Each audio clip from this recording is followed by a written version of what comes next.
Now it's time for Real Talk. Real talk. Are you ready? Okay, Deacon. What are we talking about? The poor state of America's population health. America's civic health and public health are referrals and refusals to acknowledge two realities. Whiteness conferred an advantage to white people, and the majority of the people in America are white.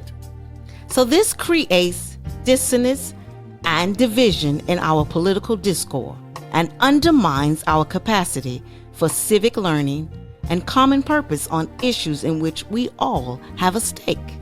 Those stakes include public policies that could improve the health and well-being of all Americans. Americans live shorter, sicker lives than their counterparts in other high-income and middle-income countries. Relative to peer countries, the United States has higher mortality rates than most major causes of death, such as ischemic heart and hypertensive diseases, drug overdoses, suicide, homicide, diabetes, infectious diseases, pregnancy and childbirth, and mental and behavior disorders. Cancer and cerebrovascular diseases are exceptions. U.S. life expectancy began losing pace with the other countries in the 1980s, stopped increasing in 2010, began to decrease in 2014, and could take more than a century to reach the average life expectancy in other high-income countries. America suffers what experts call a health disadvantage. Within the United States, different populations experience vastly different health and longevity from one another. Experts describe a nation fractured into two or more Americans. White people fare better than African Americans, Native Americans, Latinos, people with long-term residence in the United States. White people also fare worse than Asian Americans and recent late Latino immigrants on many health indicators and have mental health worse than or equal to that of African Americans. These cross-country differences are attributed largely to difference in social, material, environments, and political conditions, which people grow up, live, work, and play.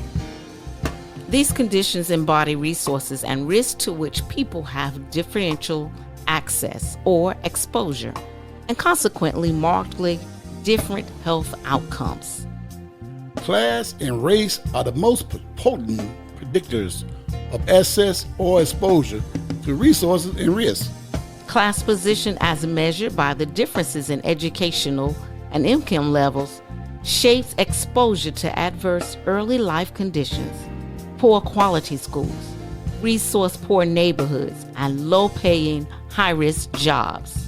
Exposure to crime and violence, exposure to environmental pollutants and toxins.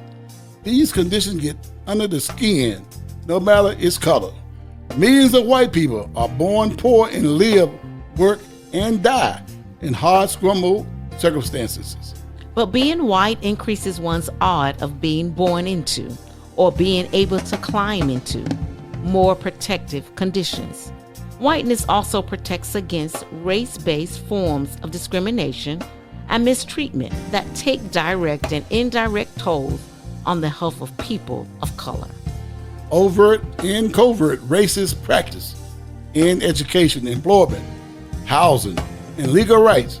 The legacy of enslavement and Jim Crow laws have been the foundation of U.S. society and unjustly limits the life and health changes of black and brown people. Racism helps explain why higher levels of education and income do not pay the same health dividend to racial minorities as they do to white people. For example, a baby born to a college-educated black woman is 2.5 times as likely to die during infancy as a baby born to a college-educated white woman.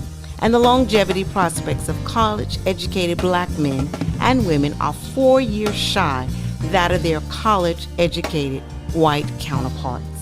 Class and race are related, but not interchangeable systems of inequality.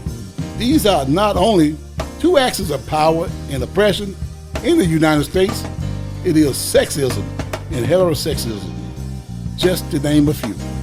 White supremacist efforts to fill the void created by Americans' collective reluctance to acknowledge and talk critically about white privilege and poverty. Now that's real talk. And stay tuned for part 2 of this conversation. Be sure to listen to us on the KWAY Digital Broadcast app, KWAY-DB, and guess what? It is free! Yes, it is. And online at www.kwaygospel.com. And we're also on Spotify, Apple Podcasts, and Podbean Podcasts. So please don't miss your blessings. We'll look forward to you listening to Real Talk.